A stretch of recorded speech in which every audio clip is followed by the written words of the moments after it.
Oh, that was perfect, that last one. Yeah. Good. Nice. Yes.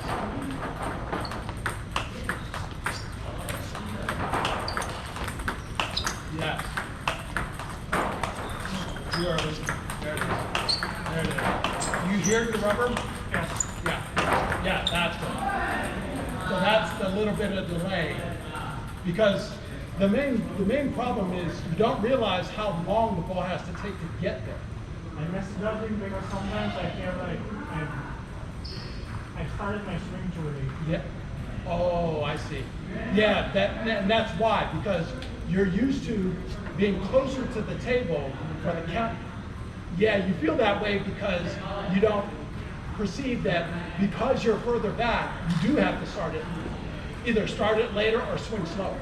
Well, that. So there's some balls that I perceive.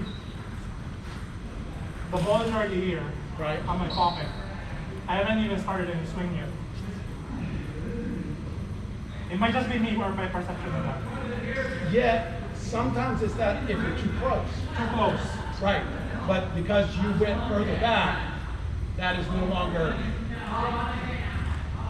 Yet you just have to realize that the variable primarily, once I start doing this, Back. yes. If I were doing this,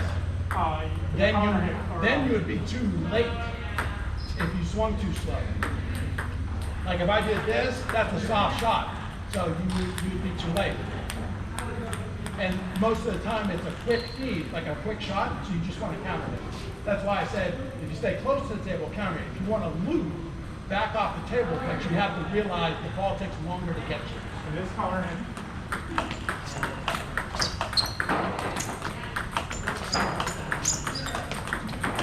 Now the thing is, the other factor is if the ball is slow, then you can take a bigger swing, but that's more subtle. That's more They like are slow. yeah. So that's the thing. You can take a big swing close to the table if the ball is slow. But if I fed this, yeah, you don't have enough time to take a backswing. But if I feed this, you got all the time in the world, no matter how close to the table you sit. So the one is your distance from the table, how fast the ball is coming, and how deep the ball is. And all those variables affect how you adjust your swing. So I'm going back to the out of hand and Should I be able to detect the time, the depth? Or just stick to one? no, you pretty much can read it based on the backswing of the person that like in an actual match, you would read it by backswing. If I take a big backswing, it's going to be likely fast, spinny, and deep. So is it reasonable during training that I start out with counter hit, right? Right? But the ball by itself in nature can still be hit with a drive. If the ball's slow enough. So if you're close to the table, just stay there. I'm not going to move. If you're close to the table and I do this, like you could have actually had a bigger backswing. Yeah. That's so slow. Right. If I do this, Slowly. right, exactly. And that's your read on the shot. But also if you're back off the table, right, and I do this, yeah, and this is the one that gets you.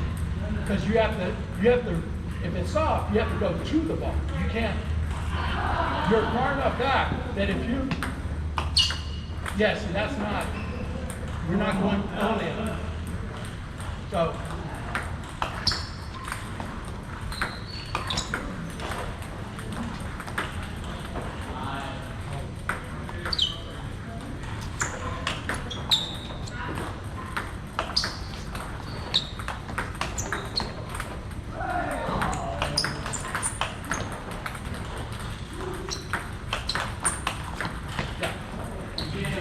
yeah, and there's a lot of that actually.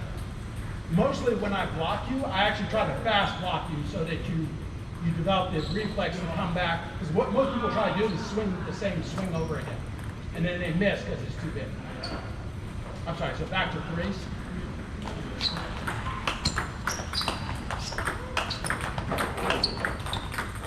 Good.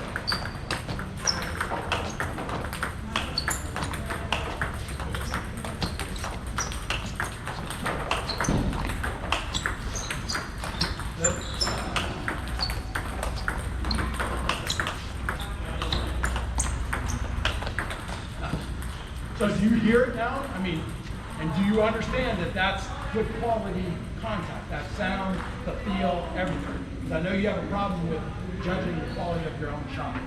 Yeah. But I need to reinforce to you that when you hear that clicking, and that's because you didn't slow your swing down, you changed the timing.